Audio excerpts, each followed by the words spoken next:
One of the Outer Banks' most iconic landmarks is back, and it has a whole new look.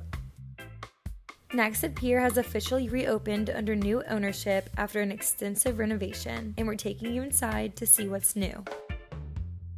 As you walk in, you'll find Beaches and Cream Cafe, the pier's new ice cream shop, serving up sweet treats right at the entrance.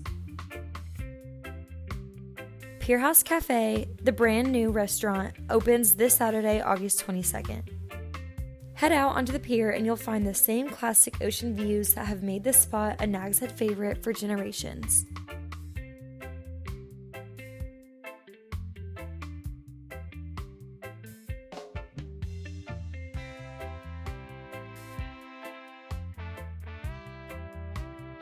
When you're ready to sit back and stay a while, Off the Hook Beach Bar is now open, serving drinks right on the pier with an incredible view of the Atlantic.